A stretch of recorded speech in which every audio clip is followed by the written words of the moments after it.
धूप से तपता हुआ एक छोटा सा गांव, जहां मिट्टी के कच्चे घर थे, खेतों की मेड़ों पर बच्चों की किलकारियां गूंजती थी और सुबह सुबह बैलों की घंटियों की आवाज हवा में घुन जाती थी।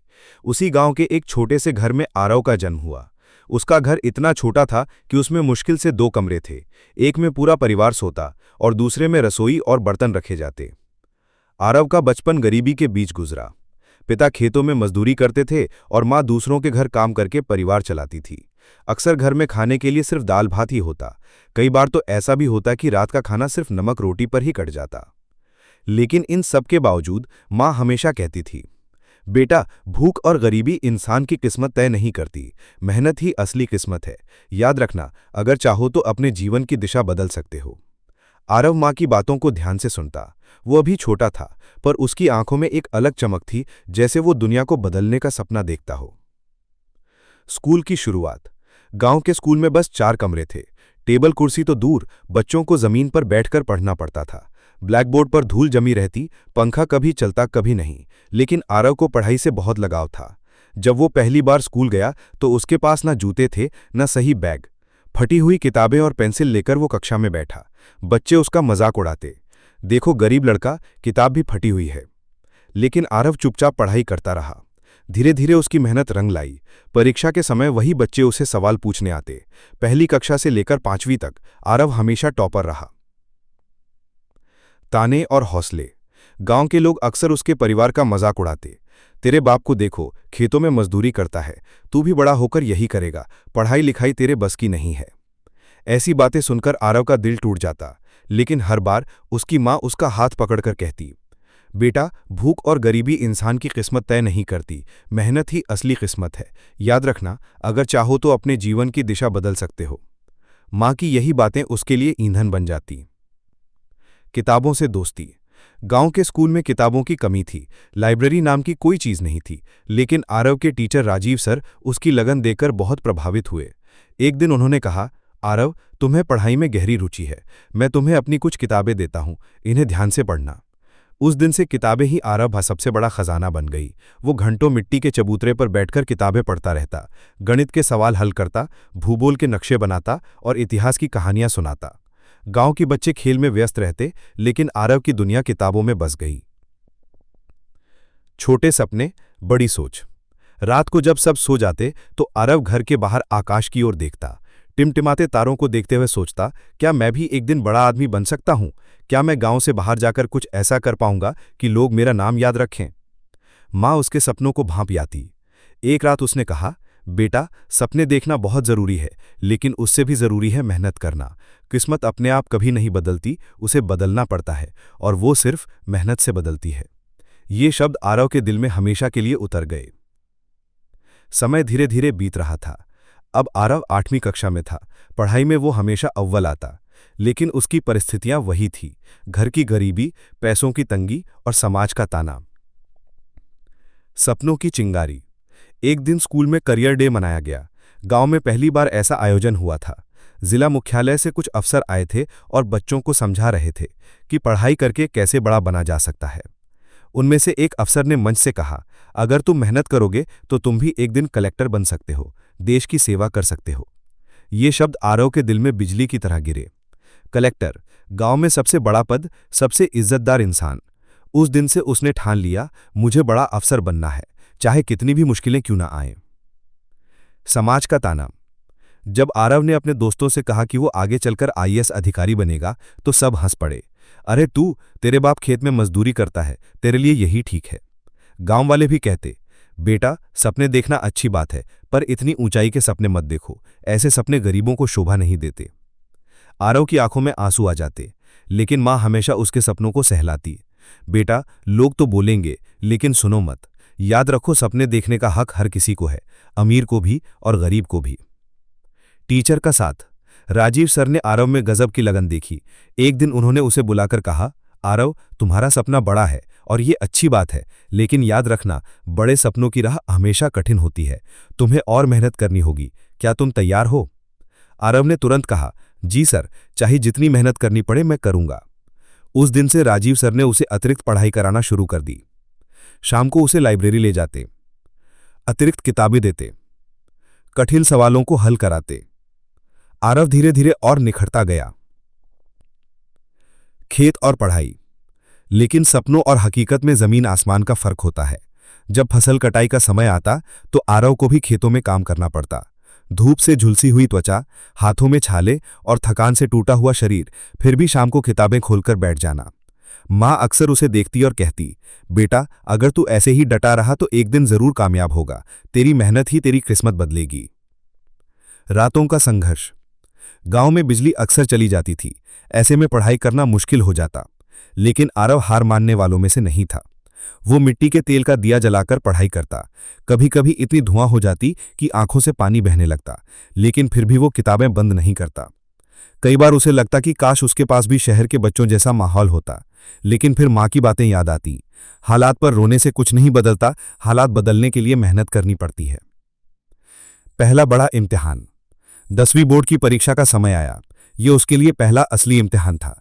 गांव के लोग मजाक उड़ा रहे थे, देख लेना शहर के बच्चों के आगे ये गरीब लड़का टिक ही नहीं पाएगा। लेकिन आरव ने दिन रात मेहनत की। सुबह 4 बजे उठकर पढ़ाई करना, खेत के काम से लौटकर देर रात तक पढ़ना, हर सवाल का बार बार अभ्यास करना। परीक्षा खत्म हुई, परिणाम का दिन आया। पूरा गांव चौपाल पर इकट्ठा हुआ। जब रिजल्ट घोषित हुआ तो सब दंग रह गए। आरव ने पूरे जिले में टॉप किया था। गांव वाले जो कभी उसका मजाक उड़ाते थे, अब वो उसके घर आकर मिठाई देने लगे। लेकिन आरव जानता था ये तो बस शुरुआत है। 10वीं बोर्ड में जिले का टॉपर बनने के बाद आरव का नाम पूरे गांव में फैल गया। जो लोग कभी कहते थे कि गरीब लड़का कुछ नहीं कर सकता, वही अब उसकी पीठ थपथपाते। गांव के सरपंच ने तक उसे बुलाकर शाबाशी दी। लेकिन आरव का सपना यही खत्म नहीं था। अब उसका अगला लक्ष्य था इंटरमीडिएट की पढ़ाई अच्छे कॉलेज से करना और फिर शहर जाकर प्रतियोगी परीक्षा की तैयारी करना। कॉलेज का सपना, आरव ने सुना था कि शहर के कॉलेजों में पढ़ाई का स्तर अलग ही होता है। वहां बेहतर शिक्षक, लाइब्रेरी और माहौल होता है। उसने मां से कहा, अम्मा मुझे शहर जाकर पढ़ाई करनी है, यहीं गांव में रहकर मैं आईएएस नहीं बन पाऊंगा। मां ने उसकी आंखों में चमक देखी और धीरे से सिर पर हाथ रखकर बोली, बेटा तेरे सपनों को मैं कभी रोकूंगी नहीं, लेकिन एक सच है, हमारे पास इतने पैसे नहीं हैं कि तुझे शहर भेज सके। ये सुनकर आरव चुप हो गया। सपनों और हालात की लड़ाई उसके भीतर शुरू हो चुकी थी।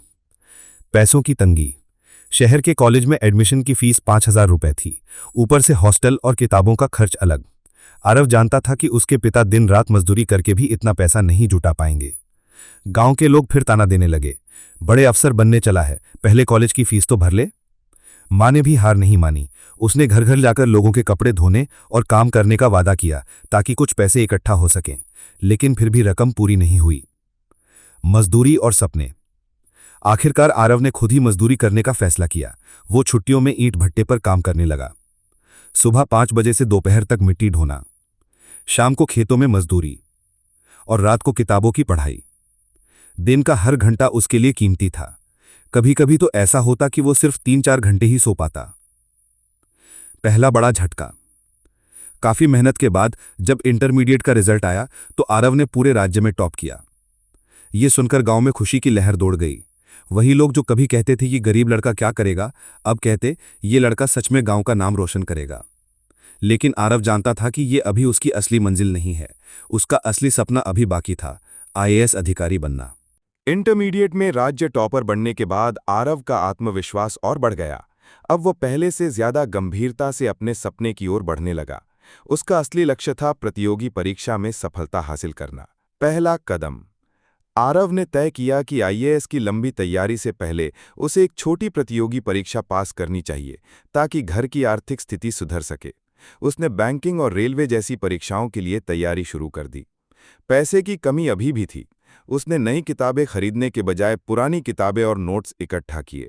जब भी किसी किताब की जरूरत होती, वो लाइब्रेरी में घंटों बैठकर उसे कॉपी में उतार लेता। समय का सदुपयोग, उसका दिन बेहद कठिन होता था। सुबह 4 बजे उठकर 3 घंटे पढ़ाई, कॉलेज जाना और कक्षाओं में ध्यान से नोट्स बनाना, दोपहर में बच्चों को ट्यूशन पढ़ाना, शाम को दुकान पर काम, रात को 3-4 घंटे और पढ़ाई। उसका हर मिनट मंजिल के नाम था। मेहनत का इम्तिहान, परीक्षा का दिन आया। आरव ने सुबह मंदिर जाकर मां को याद किया और चुपचाप परीक्षा हॉल में बैठ गया। सवाल कठिन थे, लेकिन उसने खुद को शांत रखा और मेहनत पर भरोसा किया। परीक्षा खत्म होने के बाद जब उसने रिजल्ट का इंतजार किया तो दिल की धड़कनें तेज थीं। गांव और समाज की बातें उसके कानों में गूंज रही थीं। देखते हैं इस बार भी कुछ कर पाता है या नहीं। आखिरकार रिजल्ट का दिन आया। कंप्यूटर स्क्रीन पर जब उसने अपना रोल नंबर देखा तो उसकी आंखों से आंसू निकल पड़े। आरव ने परीक्षा पास कर ली थी। ये उसकी जिंदगी की पहली बड़ी प्रतियोगी जीत थी। उसने तुरंत मां को फोन किया। अम्मा, मैं पास हो गया, अब मैं नौकरी कर सकता हूं। मां की आवाज भर्रा गई। बेटा, आज तूने मेरा सिर गर्व से ऊंचा कर दिया। मैं जानती थी तू हार नहीं मानेगा। गांव का गर्व। जब आरव गांव गया तो पूरा गांव उसे देखने के लिए इकट्ठा हो गया। लोग जो पहले उसका मजाक उड़ाते थे अब मिठाई खिलाने आए। देखो, हमारे गांव का बेटा नौकरी में पास हो गया। बच्चे उसे आदर्श मानने लगे। लोग अपने बच्चों से कहने लगे, पढ़ाई करो, देखो आरव की तरह सफल बनो। आत्मविश्वास की लौ। ये जीत भले ही आईएएस जैसी बड़ी न थी, लेकिन ये उसके लिए आत्मविश्वास की पहली लौ थी। उसे समझ आ गया कि अगर लगन और मेहनत सच्ची हो तो कोई भी मंजिल असंभव नहीं। किस्मत बदलने की शुरुआत छोटी सी जीत से ही होती है। अब आरव ने ठान लिया कि अगला कदम होगा दिल्ली जाकर आईएएस की तैयारी करना। आरव ने पहली प्रतियोगी परीक्षा पास करके नौकरी पाली थी, लेकिन उसका सपना सिर्फ नौकरी नहीं था। उसका सपना था आईएएस अधिकारी बनना।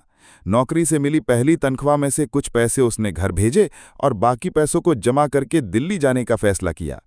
मां ने विदाई के वक्त कहा, बेटा, ये रास्ता आसान नहीं है। बहुत लोग इसमें हार मान लेते हैं, लेकिन तू हमेशा याद रखना, तेरी मां ने तुझे सिखाया है कि किस्मत खुद बदलनी पड़ती है। आंखों में आंसू और दिल में उम्मीद लिए आरव दिल्ली की बस पर सवार हो गया। ऐतिहासिक चक्रव्यूह। नई जिंदगी, नया संघर्ष।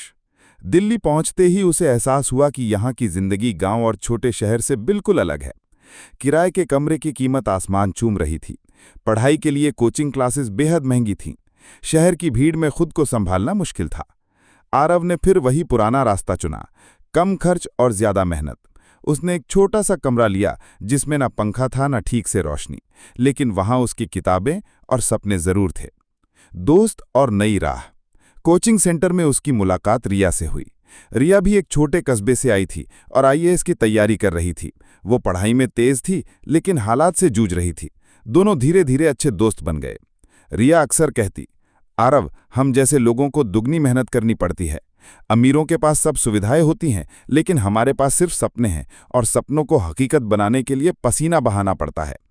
आरव उसकी बातें सुनकर और मजबूत हो जाता। असफलताएं। पहला प्रयास।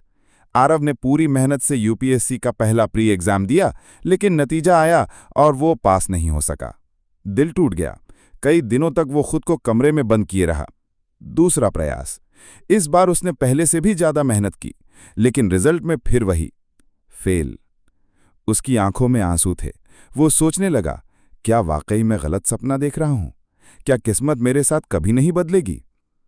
हार से लड़ाई। रिया ने उसे हिम्मत दी। आरव, 2 बार असफल होने से सपने खत्म नहीं हो जाते। आईएएस बनना आसान नहीं है। सोचो उन लाखों छात्रों के बारे में जो हर साल कोशिश करते हैं। फर्क सिर्फ इतना है कि कुछ लोग हार मान लेते हैं और कुछ लोग लड़ते रहते हैं, और तू हार मानने वालों में नहीं है। उस रात आरव ने आईने में खुद को देखा और कहा, हाँ, किस्मत मुझे आजमा सकती है, लेकिन मैं हार नहीं मानूंगा। किस्मत बदलनी है तो मुझे लड़ते रहना होगा। 4th graded heading. तीसरा प्रयास। अब आरव ने रणनीति बदली। उसने टाइम टेबल बनाया और रोज 10 कैसियो 12 घंटे पढ़ाई की। पुराने पेपर्स हल किए, हर विषय को गहराई से समझा, मॉक टेस्ट देकर अपनी कमियों को सुधारा। वो सुबह उठकर खुद से कहता, ये मेरा आखिरी मौका है। अगर मैं डटा रहा तो जीत मेरी होगी। तीसरा ग्रेडेड हेडिंग। उम्मीद की किरण। तीसरे प्रयास का रिजल्ट आने का दिन आया। आरव का दिल जोरों से धड़क रहा था। उसने कंप्यूटर स्क्रीन पर अपनी आंखें गड़ाईं। उसका नाम सूची में था। वो प्रीलिम्स पास कर चुका था।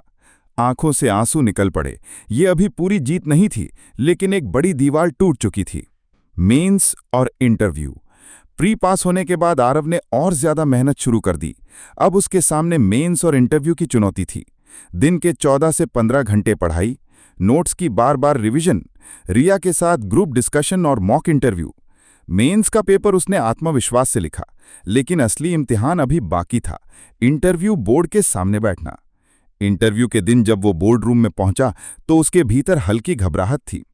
एक सीनियर अफसर ने पूछा, आरव, अगर तुम्हारे पास गांव और शहर में से एक जगह विकास करने का अवसर हो तो तुम किसे चुनोगे और क्यों? आरव ने बिना झिझक के कहा, सर, मैं गांव को चुनूंगा, क्योंकि शहर पहले से आगे है लेकिन गांव अभी भी पीछे है। मैं चाहता हूं कि गांव का हर बच्चा वो सपना देख सके जो मैंने देखा था, बिना तानों, बिना भूख के डर के। बोर्ड के सदस्य मुस्कुराए। आरव के जवाब ने सबका दिल जीत लिया। रिजल्ट का दिन। कुछ हफ्तों बाद रिजल्ट आया। आरव का दिल जोरों से धड़क रहा था। उसने कंप्यूटर स्क्रीन पर अपनी आंखें गड़ाईं। उसका नाम चयनित उम्मीदवारों की सूची में था। वो आईएएस अधिकारी बन चुका था। उसकी आंखों से आंसू बह निकले। ये सिर्फ उसकी जीत नहीं, ये उसकी मां के संघर्ष, उसके आंसुओं और उसकी हर रात की मेहनत की जीत थी। मां की आंखों में गर्व। गांव लौटने पर आरव का स्वागत हुआ, जैसे किसी वीर की वापसी हो रही हो। ढोल नगाड़े बजे, बच्चे फूर बरसाने लगे। मां ने उसे गले लगाया और रोते हुए कहा, बेटा, आज तूने सच में मेरी सीख को सच साबित कर दिया। किस्मत बदलने के लिए मेहनत करनी पड़ती है, और तूने वही किया। आरव ने मां के पैर छुए और कहा, अम्मा, ये जीत मेरी नहीं, तुम्हारी है। अगर तुम मुझे बार बार हिम्मत न देती तो मैं कब का हार मान लेता। गांव की नई सुबह। आईएएस बनने के बाद आरव को पहली पोस्टिंग मिली, लेकिन उसने सबसे पहले अपने गांव में काम करना शुरू किया। उसने गांव में स्कूल की इमारत बनवाई, हर बच्चे के लिए किताबें और यूनिफॉर्म का इंतजाम करवाया, गरीब किसानों के लिए सरकारी योजनाएं लागू करवाईं, महिलाओं के लिए स्वयं सहायता समूह यानी एसएचजी बनवाए ताकि वो आत्मनिर्भर बन सकें। धीरे धीरे गांव का चेहरा बदलने लगा। पंजब जप्पी मां की बुझाए। एक दिन गांव की बुजुर्ग औरतें उसके दफ्तर के बाहर आईं। उनके हाथ में सब्जियां और फल थे। उन्होंने कहा, बाबू, हमारे पास देने को ज्यादा कुछ नहीं है, ये हमारी तरफ से आशीर्वाद है। तूने हमारे बच्चों का भविष्य बदल दिया। आरव की आंखें भर आईं। उसने महसूस किया कि यही असली इनाम है, न कि पैसा या ताकत। आरव की ईमानदारी और काम करने का तरीका जल्दी ही मशहूर हो गया। अखबारों और न्यूज़ चैनलों में उसकी कहानियां छपने लगी। आईएएस आरव ने भ्रष्टाचार को नकारा, गांव में विकास की लहर, गरीबी से उठकर बना ईमानदार अफसर। लोग उसे एक रोल मॉडल मानने लगे। जहां भी उसकी पोस्टिंग होती, वहां लोग उम्मीद से उसकी ओर देखते। शिक्षा की मशाल। आरव जानता था कि उसके जीवन को बदलने में सबसे बड़ा हाथ शिक्षा का रहा है, इसलिए उसने शिक्षा को अपनी प्राथमिकता बनाई। उसने हर गांव में लाइब्रेरी खुलवाई, गरीब बच्चों को छात्रवृत्ति दिलवाई, लड़कियों की पढ़ाई पर खास जोर दिया ताकि कोई भी बेटी पढ़ाई से वंचित ना रहे। एक बार एक छोटी बच्ची ने कहा, सर, मैं भी आपकी तरह अफसर बनना चाहती हूं। आरव मुस्कराया और बोला, जरूर बनोगी, बस अपने सपने को थामे रखना और मेहनत कभी मत छोड़ना। चुनौतियां और जंग। बदलना आसान नहीं था। भ्रष्ट लोग उसकी राह रोकने की कोशिश करते। कभी झूठे आरोप लगाए जाते, कभी ट्रांसफर कराने की साजिश होती, कभी राजनीतिक दबाव डाला जाता, लेकिन आरव हर बार डटकर खड़ा हो जाता। वो जानता था, अगर मैं डर गया तो हजारों बच्चे अपने सपने खो देंगे। उसके हिम्मत देखकर जनता और भी ज्यादा उसके साथ खड़ी हो गई। गांव की नई पहचान। कुछ सालों में उसका गांव पूरी तरह बदल गया। मिट्टी की झोपड़ियां अब पक्के मकानों में बदल गईं। खेतों में नई तकनीक आई, किसानों की आमदनी दुगनी हो गई। गांव की बेटियां शहर जाकर डॉक्टर और इंजीनियर बनने लगी। अब लोग कहते, ये वही गांव है जहां से कभी ताने सुनकर आरव निकला था। आज यहां से आईएएस, डॉक्टर, इंजीनियर निकलते हैं। प्रेरणा की लौ। एक बड़े मंच से आरव ने बच्चों को संबोधित किया। उसके शब्द आज भी गांव-गांव गूंजते हैं।